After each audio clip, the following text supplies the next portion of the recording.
सावित्री 2 बेटों की माँ थी। उसे इस बात पर बड़ा घमंड था। वो मानती थी कि बेटे घर की शान होते हैं। ये ले सावित्री, मिठाई खा, मेरे यहाँ पोती पैदा हुई है। ये सुनते ही सावित्री मुंह बना के कहती है, अरे तू तो लुट गई, बर्बाद हो गई, तेरे यहाँ लड़की पैदा हो गई। अरे तू ऐसा क्यों कह रही है? मैं तो बहुत खुश हूँ। अरे जब तेरी पोती के पीछे तुझे खर्चे पर खर्चे करने पड़ेंगे ना, तब ये तेरी सारी खुशी गम में बदल जाएगी। पहले लड़की की पढ़ाई लिखाई का खर्चा, फिर उसकी शादी का खर्चा। अरे आजकल की शादियां कितनी महंगी हो गई है।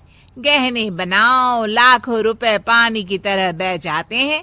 लड़कियां तो सिर्फ खर्चा करवाने के लिए ही पैदा होती हैं।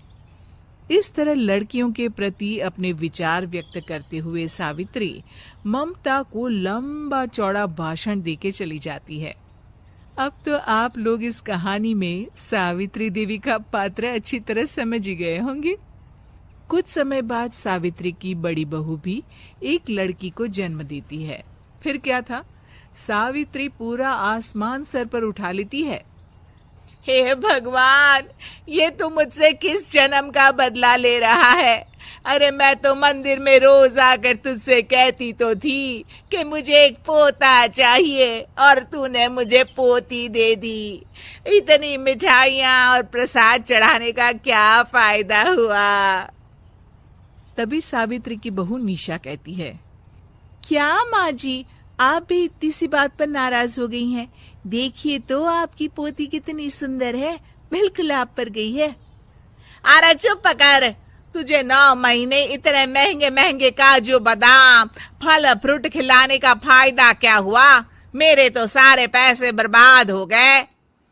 ये सुन सावित्री का बड़ा बेटा अजय कहता है, माँ, तुम सिर्फ नाम के लिए 2020 में रहती हो। असल में तुम्हारा दिमाग सैकड़ों साल पुरानी सोच रखता है। आज के जमाने में लड़का और लड़की में कौन फर्क करता है? मैं तो बहुत खुश हूँ कि भगवान ने मुझे लक्ष्मी के रूप में बेटी दी है।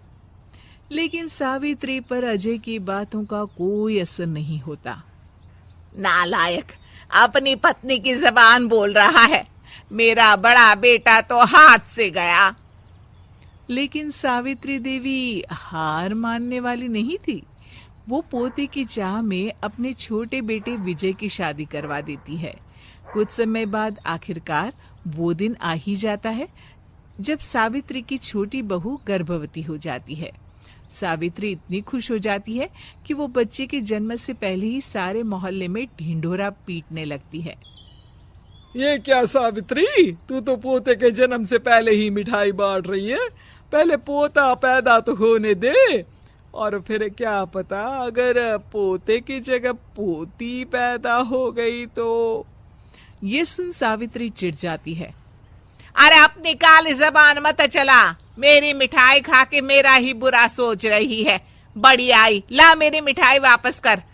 देख लेना, इस बार मेरे यहाँ पोता पैदा होगा, पोता। लेकिन ठीक इसका उल्टा होता है। सावित्री की छोटी बहू भी एक लड़की को जन्म देती है। सावित्री फिर से रोना धोना शुरू कर देती है और अपनी छोटी बहू को कोसते हुए भला बुरा कहने लगती है। देखते ही देखते ये सावित्री की रोज की आदत हो जाती है। एक दिन उसकी इस आदत से परेशान होकर विजय अपने भाई अजय से कहता है, भैया, माँ खुद एक औरत होकर हमारी बेटियों को पसंद नहीं करती, उल्टा उन्हें रोज कोसती रहती है। मुझे माँ की यह आदत बिल्कुल पसंद नहीं आती। अरे तू ठीक कहता है, मैं भी अब माँ से तंग आ गया हूँ। अच्छा, तो अब तुम दोनों इस तरह पीठ पीछे मेरी बुराई भी करने लग गए हो? नहीं माँ, हम चाहते हैं कि घर में शांति बनी रहे। हमें हमारी बेटियाँ बहुत प्यारी है। मैं नहीं चाहता कि वे तुम्हारे ताने सुन सुन कर बड़ी हो, और इसीलिए हम दोनों ये घर छोड़कर चले जाएंगे। हाँ माँ, मैं भैया की बात से सहमत हूँ। जब तुम इस घर में अकेली रहोगी तब तुम्हें अपनों की कीमत का एहसास होगा। अपने दोनों बेटों के मुंह से अपनी माँ के लिए इतने कठोर शब्द सुन सावित्री भावुक और रुआंसी होकर कहती है, क्या सच में तुम दोनों मुझे इस घर में अकेली छोड़कर चले जाओगे? हाँ माँ। हाँ माँ, अब पानी सर के ऊपर जा चुका है। मैं तुम दोनों के बिना नहीं रह सकती। अपनी सास के आंसू देख अजय और विजय की पत्नी अपने पतियों से लड़ पड़ती है। अरे जिसे जाना है वो जाए, मैं माँ जी को छोड़कर कहीं नहीं जाने वाली। भाभी आप ये क्या कह रही हैं? वही जो तुम सुन रहे हो, दीदी बिल्कुल सही कह रही है।